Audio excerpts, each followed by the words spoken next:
नाज़रीन, मुकेश अंबानी की इनकम का अंदाजा आप इस बात से लगा सकते हैं कि जब तक आप ये वीडियो मुकम्मल देखेंगे तब तक मुकेश अंबानी 1,92,00,000 रुपए से भी ज्यादा कमा चुके होंगे। जी हाँ नाज़रीन, सिर्फ 10 मिनट में तकरीबन 2 करोड़ रुपए। अभी तक हर तरफ मुकेश अंबानी के बेटे की शादी के चर्चे हैं, जिसमें दुनिया भर से मुख्तलिफ सेलिब्रिटीज ने शिरकत की। दुनिया के टॉप परफॉर्मेंस क्रिकेटर्स और मूवी स्टार्स ने शिरकत करके शादी को 4 चांद लगाए। ये तो सब जानते हैं कि ये तमाम स्टार फ्री में नहीं बल्कि भारी पैसे लेकर आए थे। सिर्फ जस्टिन बीबर की ही बात की जाए तो इन्होंने चंद मिनट्स की परफॉर्मेंस के 80 करोड़ इंडियन या 280 करोड़ पाकिस्तानी रुपए लिए। अब यहाँ पर हर एक के जहन में ये सवाल आता है कि मुकेश अंबानी एशिया के सबसे अमीर आदमी तो हैं ही, लेकिन इन्होंने इतना सारा पैसा कैसे कमाया? 10,370 अरब रुपए। इनकी कमाई का असल जरिया क्या है जो कि इनको पूरे एशिया का अमीर तरीन इंसान बनाता है? और सबसे बढ़कर, जब एक भाई सोने के पानी से नहा रहा है तो वहीं दूसरे भाई का दिवालिया क्यों निकला हुआ है? जानने के लिए वीडियो को आखिर तक जरूर देखें। दोस्तों, अगर आप इंडिया में रहते हैं तो चाहते हुए भी कोई ऐसा दिन नहीं गुजार सकते जिसमें आप मुकेश अंबानी को कोई प्रॉफिट ना दें। टेलीकॉम सेक्टर हो, पेट्रोलियम, क्रिकेट या रिटेल सेक्टर, मुकेश अंबानी की रिलायंस इंडस्ट्रीज हर जगह फैली हुई है और आपका पूरे दिन में मुकेश अंबानी के किसी न किसी बिजनेस से वास्ता पड़ता ही रहता है। लेकिन इस सब की शुरुआत मुकेश अंबानी ने खुद नहीं बल्कि इनके बाप धीरू भाई अंबानी ने की थी। 1950 में धीरू भाई अंबानी गुजरात से एक अच्छी जॉब के लिए यमन चले गए। इन्होंने 8 साल तक इंपोर्ट एक्सपोर्ट के कारोबार में क्लर्क की नौकरी की और इस कारोबार को बहुत करीब से समझने की कोशिश की। 8 सालों के बाद 1958 में ये वापस इंडिया आए और इस बार इनके पास एक बिजनेस आइडिया मौजूद था। इन्होंने ट्रेडिंग बिजनेस स्टार्ट किया जिसे रिलायंस कमर्शियल कारपोरेशन का नाम दिया गया। शुरुआत में ये आरसीसी कंपनी सिर्फ मसालों का कारोबार करती थी।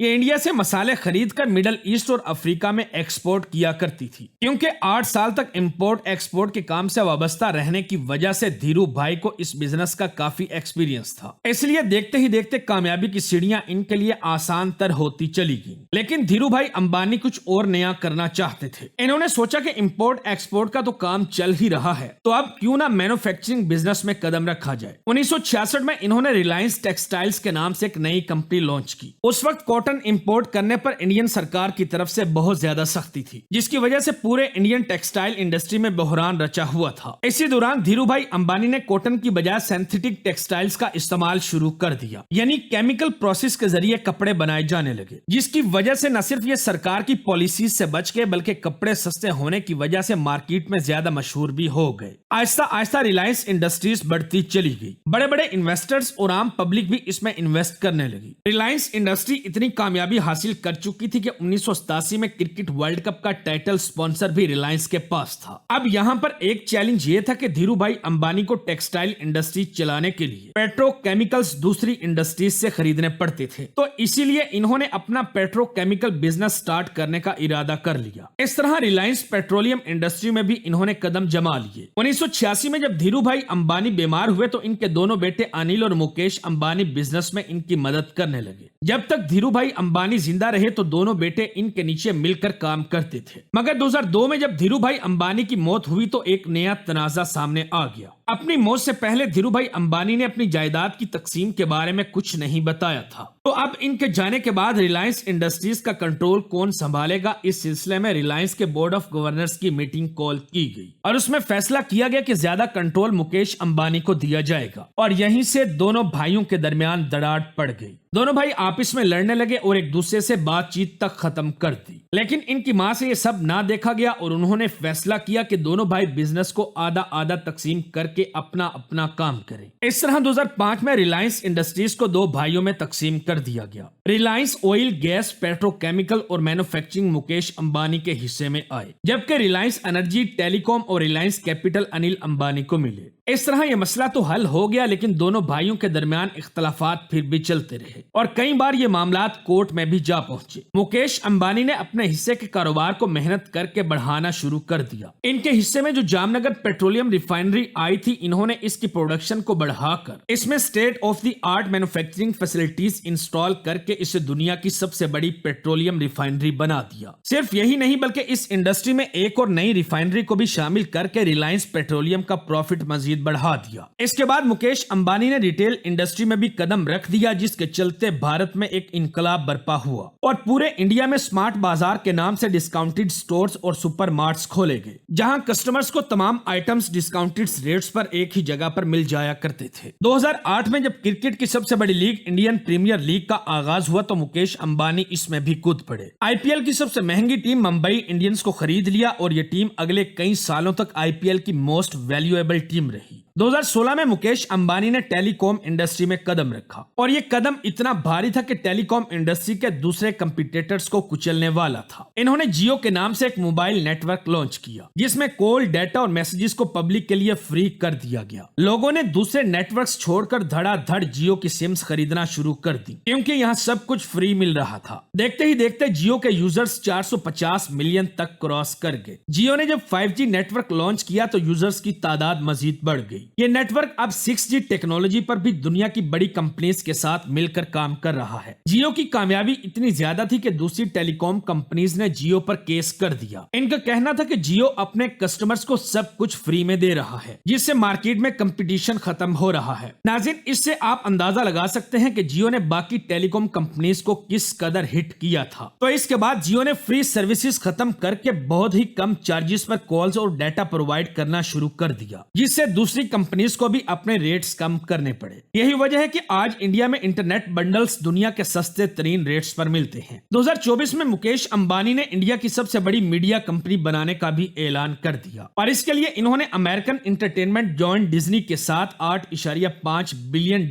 का कॉन्ट्रैक्ट भी साइन कर लिया है। इस तरह पूरे भारत में हर सेक्टर पर किसी न किसी तरह मुकेश अंबानी जरूर असरअंदाज होते हैं। आज मुकेश अंबानी की नेटवर्थ $122 बिलियन से भी ज्यादा है, जो कि 34,160 अरब पाकिस्तानी जबकि 10,370 अरब इंडियन रुपीस के बराबर है। इस हिसाब से ये दुनिया के 11वें अमीर तरीन शख्स हैं। और अगर इस लिस्ट में से अमेरिकन बिलियनर्स का नाम हटा दिया जाए तो मुकेश अंबानी पूरी दुनिया के दूसरे अमीर तरीन शख्स कहलाए जाएंगे। अब जाहिर है, जब पैसे की रेल पेल इतनी ज्यादा हो तो खर्चे भी उसी हिसाब से होते हैं। मुंबई में मौजूद मुकेश अंबानी का घर, जिसे एंटीलिया कहा जाता है, बहुत ज्यादा मशहूर है। ये एक 27 मंजिला बिल्डिंग है जो कि 37,000 स्क्वायर मीटर पर मुश्तमिल है। इस सब के साथ साथ ये दुनिया की लग्जरी तरीन गाड़ियों का एक शोरूम भी है। हाल ही में अनंत अंबानी की होने वाली शादी तो आपको याद ही है। एक अंदाजे के मुताबिक मुकेश अंबानी ने अपने बेटे अनंत अंबानी की शादी पर 5,000 करोड़ रुपए खर्च किए, जो कि सिर्फ एक अंदाजा है। 5,000 करोड़ हो या 10,000 करोड़, हकीकत तो ये है कि जिसके पास 10,370 अरब रुपए की वर्थ हो, उसमें से 50 या 100 अरब निकालना ऐसे ही है जैसे जंगल में से 2-4 दरख्त काट देना।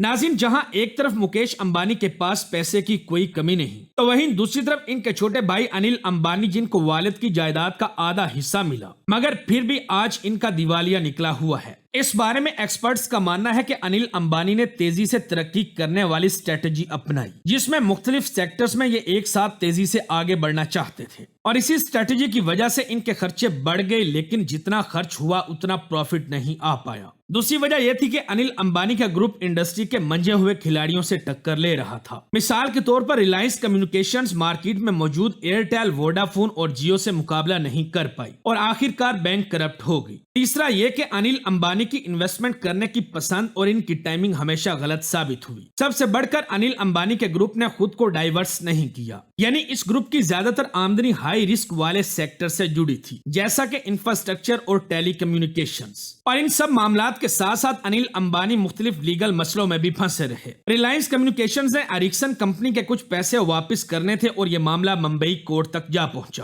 कोर्ट ने अनिल अंबानी को 1 महीने के अंदर अंदर एरिक्सन के सारे ड्यूज क्लियर करने का ऑर्डर किया और अगर ऐसा ना किया गया तो 1 महीने के बाद अनिल अंबानी को अरेस्ट करने का हुक्म जारी कर दिया। लेकिन ऐन मौके पर बड़े भाई मुकेश अंबानी ने एंट्री की और पैसे अदा करके अनिल अंबानी की बेल करा दी। ऐसे करते करते आज अनिल अंबानी की टोटल नेटवर्थ बिल्कुल 0 है और ये स्टेटमेंट इन्होंने खुद यूके की कोर्ट में जमा करवाई थी, जब एक केस के दौरान कोर्ट ने इनको चाइना के 3 बैंक्स को $719 मिलियन वापस करने का ऑर्डर किया। वीडियो अच्छी लगे तो दोस्तों के साथ फेसबुक, व्हाट्सएप और दीगर सोशल मीडिया साइट्स पर भी शेयर करें।